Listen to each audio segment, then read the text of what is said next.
Bonjour. Les opérations de lutte contre les groupes terroristes en Côte d'Ivoire s'intensifient.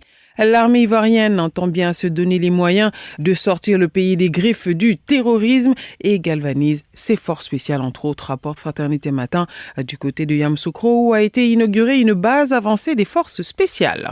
Il s'agit de renforcer les capacités tactiques de chaque unité et aller lutter contre le terrorisme, poursuit l'intelligent d'Abidjan, rapportant le contenu du message du ministre de la Défense. Vous êtes un maillon essentiel de la défense de la nation face à un défi important, à savoir stopper le fléau connu de tous qui est le terrorisme.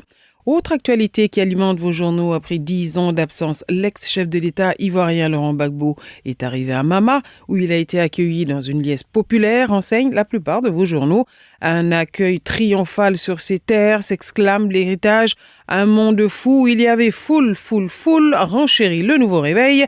Une folie totale, décrit Soir Info, ce qui fait dire au bélier intrépide que ceux qui avaient parié sur la popularité de Laurent Gbagbo auront perdu leur mise, en témoigne cette démonstration de force. L'éditorialiste du quotidien Le Jour poursuit d'ailleurs cette réflexion et se lance dans une analyse des signes qui, selon lui, montrent que Laurent Gbagbo n'est certainement pas rentré en victime résignée, mais vient de jeter là les bases d'un repositionnement politique.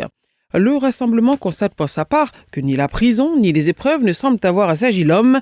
Le quotidien Le Matin, dans le même sillage, s'étonne que jusqu'à présent, l'ancien président n'ait pas eu un seul mot à l'égard des victimes. Et enfin, le billetiste de Fraternité Matin de rappeler que vouloir plus de pouvoir devrait équivaloir à plus de devoirs. Cependant, tous s'accordent, images, titres, micro-trottoirs et reportages à l'appui, pour décrire les centaines d'habitants de Mama, mais également les centaines de partisans venus des villages aux alentours. Le nouveau réveil s'intéresse ce matin à la rétrocession par le gouvernement ivoirien de 100 milliards de francs CFA aux mairies, aux régions, aux districts, avec à la clé le détail des montants que chacun devrait recevoir, et ce dès aujourd'hui, c'est-à-dire le cumul de 5 mois de ressources. Des ressources pour faire face à leurs charges de fonctionnement, d'investissement, non sans s'interroger sur les raisons du blocage de ces fonds disponibles depuis belle lurette et dont la mise à disposition aurait tardé en dépit des instructions des impôts et du Trésor. Un autre journal, L'Essor, cette fois sur les questions de gestion opaque et de malversation financière, photos à l'appui, vous dresse la liste des 4 directeurs généraux récemment épinglés qui auraient été interdits de sortir du territoire national depuis la date de leur suspension à titre conservatoire.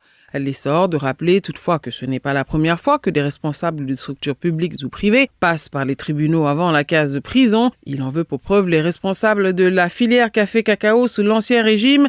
Pour le quotidien L'Expression, le président Ouattara frappe fort avant d'annoncer que d'autres directeurs généraux sont dans le viseur de la justice. Le journal croit même savoir que le sommeil se fait rare dans d'autres directions de structures publiques, puisqu'à tout moment, la foudre peut s'abattre et la suspension des responsables devrait interpeller chacun d'entre nous. À vous. Radio de la paix. Se parler, s'écouter, se comprendre.